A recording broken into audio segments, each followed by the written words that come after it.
It's you? Fight me, you coward. My contests are too much for your weak analysis. We'll see about that.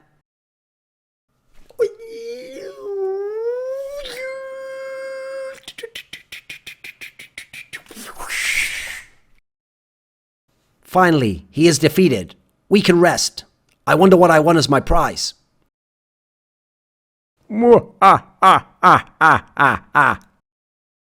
Oh? Nani? You fool. Did you think you had me beaten? Now you will see the scroll force of esportspools is over 9,000. Fur's career is a Shounen anime. So I'm talking about Fur, star entry aggro rifle player from SK Gaming, the #1 team in Counter-Strike. And a Shounen is a type of anime, manga, which is aimed at a demographic. I mean, it basically roughly translates to young boy. So we're talking about like young teenagers or kids who are like 10 to say 15 or so. That's kind of the kind of age we're talking about. And we're thinking of some of the most famous animes of all time. Dragon Ball Z, Attack on Titan, Death Note, Full Metal Brotherhood, by the way, is the way better one than Alchemist. Modern times, Hunter x Hunter. Now, due to the age that the demographic is, the target demographic, the audience for these sorts of shows, for the manga and for the anime, they usually star protagonists who have similar qualities to the kid, the target demographic and audience. You know, they have insecurities, but they have a streak about them that wants to be good and wants to accomplish something. They usually have a talent in some sense that they have to develop, and then they progress through an arc of going up different hierarchical levels, rising up, overcoming challenges. So really, they are the ideal kind of stories for young boys because they give them someone to idealize, someone to idolize. It reminds me of that great J.K. Chesterton quote where it says, "Fairy tales do not tell children that dragons exist. Children already know that dragons exist. Fairy tales tell children that dragons can be killed." So that's actually a key message to give to young people so they don't become disillusioned and jaded and think there's nothing they can do with the world and they have no agency over it themselves. Now, Fur has had the kind of career where if you were to make a movie about it, not only would the things in it seem incredulous and unbelievable, and people would say, this is bullshit, you're just doing that because it's a Hollywood movie, and this is like the way you guys sex the story up, but the sheer time frame, the time span that it all took place in, it just wouldn't seem believable. It wouldn't seem plausible. Because you have to understand Fur's career. This is a guy where when he first got good in CSGO, and was first someone who was moving towards becoming a pro, he heard about Fallen. He knew Fallen existed. Fallen was already an established player, was famous long before this. And he didn't think to himself, right, there's a good player and someone who has history in the game and someone who I could play with and maybe together we could get good. Because at the time, Brazil was completely irrelevant internationally in CSGO. We weren't even going to most of the big tournaments. He didn't think, right, I've got to get with this guy. He thought to himself, I've got to play this guy and I want to beat him. Now, that's a very special kind of mentality that not many people have. Funnily enough, it's actually a similar story with Taz from Virtus.pro. Because in the early days in Poland, before Neo and Taz joined up together, and in fact at the time there were 3 big players that had to join up. It was Neo, Taz, and another member who was in the Golden Five, but who was kicked at the end of 2009, and that was the player Luke, the hybrid, the AWP player. And at the time, when they came up initially, both of them were in good teams within Poland. And in fact, Neo had already been to the World Cyber Games.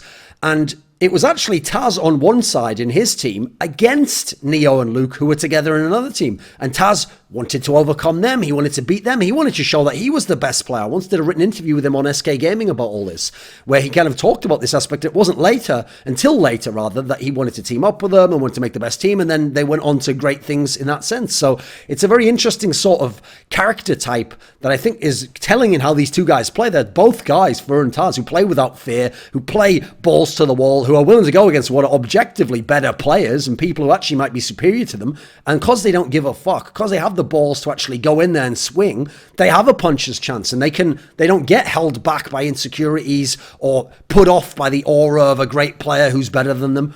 Now, obviously, Fur, in the first version of the team that him and Fallen made together, I'm talking about not the one at the very end of 2014, the one that actually became decent. So we're talking about the team that was, well, Kaboom, and then Keith Stars, and then Luminosity, and then finally SK Gaming. When he was in this team in 2015, he was not only the star player, he was far and away the best player in this team. And he was trying his best to carry and be the best player. And he certainly had some big games against top international competition. But he wasn't a Nico or a Kenny S or a Simple, especially not back then. And so he couldn't just one-man hard carry the whole thing. He could do a good job from game to game and he could have very hot games. But generally the team was mainly based on tactics and being able to scout the opponent and working very hard and coming and letting Fallen's influence take over the team. In fact, Fallen himself didn't really play the All-Pro and wasn't the star player at the time in any context, actually, back then. He played a whole year where he wasn't much of a player in that sense. Now, when you fast forward to when they had the lineup with Taco and with FNX, where now they're at a championship level, they got to a championship level only to be constantly denied. They couldn't get through. They were just gatekeepers to the championship. They couldn't get the championship themselves. They would lose to Fnatic with Dennis. They would lose to Na'Vi with Guardian. They just couldn't get past these two teams, and those two teams were incredibly consistent. Were always making the finals, always 1 and 2, and so it looked like, right, they've gotten to a very good level. But you know what? As people who've seen some of the teams in the past, like the Astralis core at certain points in time, you think now of a team like the current Astralis right now, where they haven't won a tournament in quite a while. You think about FaZe when they only won that one tournament, the Star Series, and then we're second and all the rest. You can be a very good team. You can be a historically great team, and that doesn't mean you'll win tournaments. That doesn't mean you'll win many tournaments. That doesn't mean you'll ever win the big one or ever win a major. So the moment when he actually won the major, MLG Columbus, it was obviously in, I think it was actually like, I think it just ticked over from March, the end of March. I believe it was like maybe the 1st of April or something like that. He won the major. Now, this was the 4th major he'd played in. He'd made the playoffs of all the others, never won a playoff series. This time he's made the final, he's playing Na'Vi, the team that he wants to beat. He's only beaten once before IM Katowice. Even then, Guardian had kind of a difficult tournament. And he's beaten them. He's won the major. And what happens? What's his reaction? Is it to be like, yes, I've proved I'm the best? Or to be like, yeah, great job, guys? No, amazingly, he was actually overcome by emotion and he cried. He was just too much. He bubbled up inside him. He sat at his PC. He was crying. The rest of them were celebrating. They were jubilant. They were loving it. It was an amazing moment for them. And in this moment, it just got to him. Because, you know, this is actually very significant because that's an interesting thing. It revealed an emotional element to Fur that we didn't know about, actually. Before that, he seemed like a guy who actually had a very kind of tough, kind of brazen exterior, actually. He really seemed like the guy who you would actually put your money on the team wouldn't cry. I mean, he really seemed like a man's man. I mean, to contrast that, by the way, with the year before when they had players like Steel and ZQKS and Bolts. I looked at Bolts. He looked like he was going to cry all the time. He just had that face at the time. You know, wasn't a very confident player in himself. So the idea it was Fur that broke down. I mean, that immediately got you interested, like it would in a Shounen anime. You know, first of all, he has the rival early on who he's battling with. Then they team up and they go to a higher level. Then they keep losing to the certain bosses over and over again, the final bosses of the scene who, especially in this sense, have always been more powerful than them, and they have to rise up to that level and take the beatings and improve as a result of it. Then they accomplish the major goal, but that can't be the end. That's the end of the first big story arc, right? There's got to be more seasons of this anime. So all of a sudden, you see there's an emotional component to it. It wasn't just about being the best.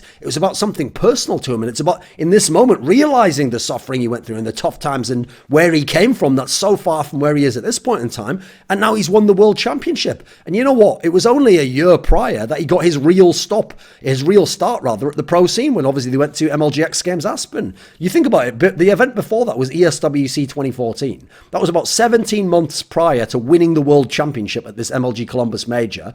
And they had been a joke team back then. And by the way, they had actually good players on paper because they actually had a bunch of the players who they later kicked, like Henny, etc., and Taco, I think even maybe. And they kicked these players, FNX rather. They kicked these players out, forfeiting good players to bring in the younger players, the more inexperienced players who Fallen was then going to try and mold. And guess what? You had to have faith that that would work, that approach would happen. And by the way, that's another theme in these animes. You have these characters that seem weak or they seem like they'll never make it. And they're the ones who, through hard work and diligent application, untap hidden potential and eventually go on to become the greatest. It actually ties into a phenomenon I've noticed in life, which is that people who are naturals often just rely on their skills as a crutch and are good and maybe even very good, but just stay at that level. because they just expect themselves to be great. Whereas people who have a little talent but work on it a lot and craft it and become very intelligent with that style can actually supersede the natural talent because they know that they got good by working at it, and they as a result have a mentality that you can keep improving. You can overcome people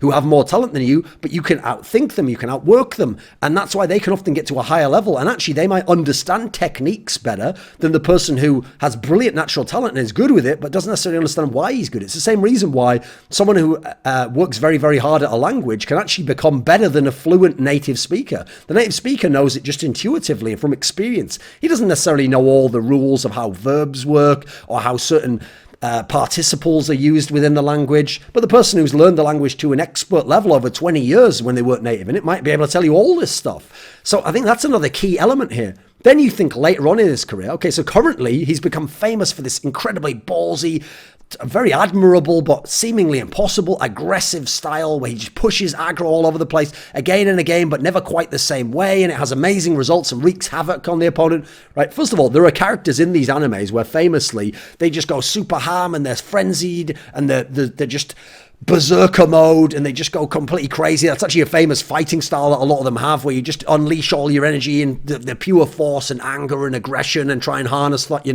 Well, why did he develop this? Well, he'd already been an aggressive player when he'd been in 2015 when they didn't have the other stars and he was the main star. But he took it to a whole new level at this point in time. And amazingly, he revealed in an interview that he actually had hearing problems where he'd lost hearing in one of his ears. And so rather than just sit back and then try and read the game and go off comms and stuff, he decided he'd kind of cut out the disadvantage of not being able to hear by playing super aggro, by taking the fight to the opponent, by him deciding when a battle's going to happen. And because he's going to go in there, try and kill them, and probably either kill them and get out or kill them and die and give comms to his team, he didn't then necessarily need the same level of comms or sound cues, etc. And he didn't have to sit back and have his hearing problems used against him. He short-circuited that entirely. So that's another thing. You overcome a weakness, not necessarily by being able to magically be better in that area, but by being crafty or learning a certain technique or thinking in some kind of lateral manner. That's a classic thing in these Shounen, is that people defeat an enemy who actually is stronger than them or should beat them because they come to some genius move. There's a lot of these characters, the protagonists, who are like these genius characters. I mean, obvious examples like, well, Death Note's the most ridiculous one ever, but I would also go ahead and say Code Geass is another one. Like some of the stuff he does, and that's utterly ridiculous. And it's always like, come on, what, does he really always have the genius move? Does he every fucking time? Like some pretty ridiculous shit goes on in those. So he even said that in this setting, you'd think if you're going to push aggro like this and do it again and again, you'd want as much info as you can. He even said sometimes he tells Fallen, don't give me some info. Don't give me reads or things you've scouted on the opponent. You know why? That stuff probably would help him in terms of analytically knowing where to go and what to do, but he doesn't want to know where they are. He doesn't want to know what they might do. He wants it to be a black box where he's going to impose his will on them because he doesn't want to have to second guess himself. And believing in yourself and having faith in your abilities and the idea that you can overcome is, again, another central quality of the protagonists, of the heroes, the characters in these Shounen anime. Now, you look back and you have seen Fur's level power up and in a very unique way that couples into his character. So back in 2015, he was a good player, but even then, he wasn't actually very well set in the context of his team. He would play aggressively, would be good, and then they'd try and do tactics around him with a lot of these weaker, lesser players who didn't have experience and actually didn't get better until years later or at all in certain cases. It was a more tactical team, and the genius protagonist in that setting, the person who was way ahead of him with experience and ability, was Fallen, actually. And then you bring in Cold Zero, and here comes a guy where he is the guy who's not the natural and who's worked at it and has crafted everything out of his talent. That's a classic like Rock Lee out of fucking Naruto. He absolutely plays into that stereotype, whereas actually Fur has a level of talent. He does have a natural talent, and it's more about harnessing it than necessarily working hours and hours and hours on it because he apparently doesn't practice very much. So another central character of these sorts of shows. And so, in this sense, I mean, this won't work in terms of the storyline, but you could contrast someone like Cold Zero with Vegeta as opposed to Fur is more of the Goku character, just has the natural ability. I mean, obviously, the personality is incredibly different in that particular sense. In terms of Fur, at least, actually, Vegeta to Cold Zero is not a bad contrast, actually. I think he really does have that crazy drive to be the best no matter what, and doesn't matter how good he gets, he wants to get better. Now, funnily enough, 2016 came along, and you often in these Shounen, you don't just get straight to the top. There's a circuitous path you go where you're trying to rise up, but sometimes you take steps back and you're defeated. And one of these things that he had to do was humble himself and realize when you had Cold Zero and when you had Fallen going off as the AWPer, that actually everyone can't be the star player at that point in time and in that meta. So since the team got to the top, it got to the top by him sacrificing himself, by him being willing to be a lesser player and to not be considered as someone in the candidate for MVP, even if they won these massive tournaments and majors. But then you come in 2017, and as is another theme within these shows, eventually, when you keep trying, when you keep improving, when you keep doing the right things and progressing through the story, you get your chance to shine, you get your big moment. And you know what? He became a key player in 2017. I still wouldn't say overall he was better than coldzera, but then again, coldzera works fantastically within the context of his team. I actually think this Fur, you could put in many other teams, and yes, the team wouldn't win as much. He's got great players around him, but he might actually be an even better player in other teams. I think he would be fucking amazing, and he would be a legit #1 player in the world candidate, winning MVPs all over the place if he played for a more aggro, more free-form style, as I made the point in my video about making an elite team one day if he ever leaves SK Gaming. So now he's a key player. Even when actually SK in the first half of the year had bad tournaments, he was a fucking monster. Go back and look at IEM Katowice. Go back and look at Star Series where they don't even make the playoffs. He is still a fucking beast and was absolutely revolutionizing the way that they were going to play the game. And later on when they got Phelps in line and when Fallen came back online, now they kicked into gear and they were winning all the tournaments. But he was already there, just as coldzera were, playing at their top level, and they needed to get the other characters in this Shounen into place and get their team ready to be able to take on the final boss, as it were. And yes, he hasn't yet won a major as a superstar player like this, but what an amazing way to craft a career, and what a very interesting career it's been as well. And so, like I say, you wouldn't really believe it if you saw it. You'd think this is just nonsense if it was a movie or an anime or something, but what a great storyline. It's so compelling, it's so cool, it has little messages and lessons built within it, and it does, to some degree, play into this demographic. And that's why I hope Fur is one of the most popular players in the world, because to me, he is incredibly exciting. There is something admirable about what he's done, and something you can get excited about, and you can actually learn lessons from some of the things of his career journey, even when it wasn't always things that seemed positive for him. My name is Tarek, and I play for CLG, and we will be the best team in 2016. Welcome to Thorin's YouTube channel. I've created a Patreon, so if you're interested and able to support my work financially, then check out the link in the description box below and become a part of the Skrilluminati today.